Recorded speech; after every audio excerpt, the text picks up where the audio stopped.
and welcome to Cinema Therapy Reviews. I'm Jonathan Decker, licensed therapist who loves movies. This is Alan Seawright, a professional filmmaker who needs the therapy.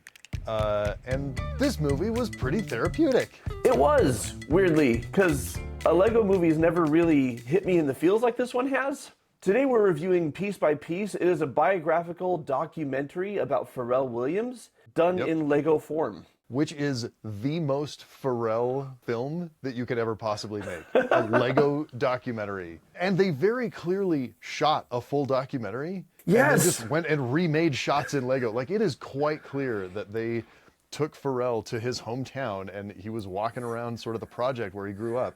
Right. And then they just recreated it in Lego with the camera moves. So weird, and I totally didn't get it for about the first 5 or 6 minutes. And then the first time Pharrell starts describing synesthesia and seeing the colors and feeling the music, I was like, ah. Yes, I had a very similar experience. This is the first Lego film that Universal is producing because Warner Brothers had the rights and lost them. Right. And this is nothing like the other Lego movies. So you need to like wipe the slate clean, because if you're expecting it's still Lego. There's still plenty of visual jokes. It's still silly and wholesome. The delight and family friendliness that basically all Lego productions and Lego video games have, it's here in spades, but it's a whole different vibe. Like you, it took me a little bit to get into it. For the first few minutes, I was questioning the why, because this is a very experimental film. Why do it this way? But as soon as you start visually representing music in Lego form, it's beautiful and looks so cool. And also, this is a uplifting journey through a very R-rated music industry that needs to be converted into a PG story, ergo Lego. Lego is the most PG thing that exists. Yeah. Like creating family-friendly Snoop Dogg in Lego created so many good... Family-friendly Snoop Dogg. What were the canisters called that were like... PG spray. PG spray. They kept spraying PG spray into the air, and it was drifting around in all of the Snoop Dogg scenes, and it was just perfect. Just like you, it took me a minute to get into it, and then it became very clear why Pharrell wanted to do it this way. And the thing that really blew me away was the visual representations of music, including beats. So much of his life is like, how do I come up with a beat? How do I come up with a new song? How do I come up with a new track? Each one of those was represented by a little Lego creation. And it was this just wonderful moment of like, I'm physicalizing this thing because, you know, Pharrell, the way he perceives music, because he's this, you know, titanically talented artist, he sees and experiences life differently from other people. Right. Which is why his music is so good. Being able to like physicalize this non-physical thing and like, here, and he's like gifting them to people, you know, and it's just like, here, have this beat. And that took the film for me from being a honestly kind of average, middle of the road, sort of long episode of Behind the Music into something special.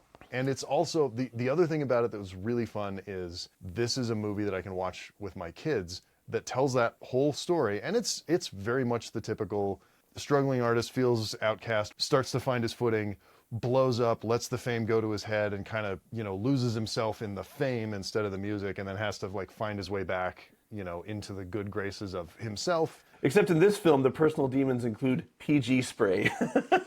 PG spray and Lego Ferraris. And you have a couple shots of like twerking music video girls, but they were Lego? They're Lego, yeah. It's like you can get away with all the sort of hip-hop industry excess stuff, but when it's Lego characters doing it, it's kind of like, okay. I think it succeeds as a biopic as well, because you really get into the creative process, as you were saying, and I had no idea, because I'm not as in tune with the music industry as maybe I could be. I mean, I knew Pharrell Williams, I knew a lot of his songs, but as a producer, just how many hits and beloved songs he had his hands in and how many artists he helped put on the map was mind-blowing. But that's kind of like... absolutely bananas. One thing I didn't know that I learned from this show is how much the Virginia Beach music scene from his childhood, like Missy Elliott and Timbaland and Pharrell Williams, like I knew they'd all work together. I didn't realize they all went to freaking high school together. Yeah, that high school should be very proud. For me, the more personal it gets, the more special it gets. So all the music industry stuff was fun and interesting, and there were long stretches of that where I'm like, yeah, this movie's just okay. But when you start to get into dealing with loss and grief, and you start to get into the actual origin story of the song Happy, it's not just a song that was used in a family-friendly animated film once upon a time. It's deeply meaningful. I also really like that it didn't shy away from his religious faith. This is not a Christian movie. It's not a movie that's looking to convert the audience, but it's also accurately portraying its protagonist. Walk the Line about Johnny Cash was very similar in that respect. Yeah, I absolutely want to go to Pharrell's Lego church. It's a beautiful building with an incredible choir, and I want to be a Lego person. Yeah, there you go. Lego worship. I want a Lego God, maybe. I'm pretty sure God is made of Lego. What I'm about to tell you will change the course of history. So, Alan, who's this movie for? This is one of those rare, honestly, 4-quadrant movies. Like, if you're interested in music, go to it. If you like the fun whimsy and delight of Lego movies, go to it. If you like feeling good about things, happy maybe, you know, good for kids, it's good for adults, it's good for old people. Like, there are jokes, there's feels. Honestly, it's a good film. My only slight pushback on that is I can see younger children maybe getting a little bored because it's not a bunch of whiz-bang action adventure comedy like other Lego movies. It is a musical documentary biopic. It depends on the mileage of your kid, right? But definitely uplifting and well-made and super fun. So, Jono, what are lessons that we can learn from this movie then? I think that anyone struggling with self-confidence or with working as part of a team or a family or managing grief or just someone who's trying to find their creative inspiration and see what they can put out into the world, there's lots of meat here. Questions I would bring to the theater. What's the difference between arrogance and confidence, and how does Pharrell Williams show the latter? What makes Pharrell such a successful collaborator?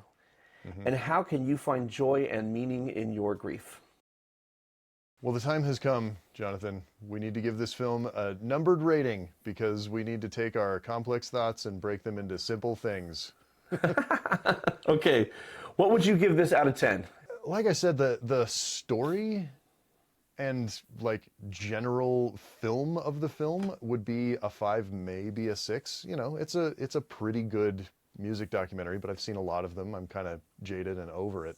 But the Lego-ness and the Pharrellitude of the whole thing bumps it up to easily a 7. For me, I would say I would have put it at a 7, but then the final third of it pushed it to an 8 for me because I was sitting there enjoying a Lego movie and then suddenly I was hitting the feels, and I don't know, I'm a sucker for that sort of thing. I would say that if I took my kids, because I didn't, it was late night showing, if I took my kids, they'd probably rank it lower than me. But as someone who loves experimental cinema and who had a great time with this, I'd say 8 out of 10. All right, there you go. A strong 7.5. If you get the chance, I would highly recommend seeing this in a theater with a group of people.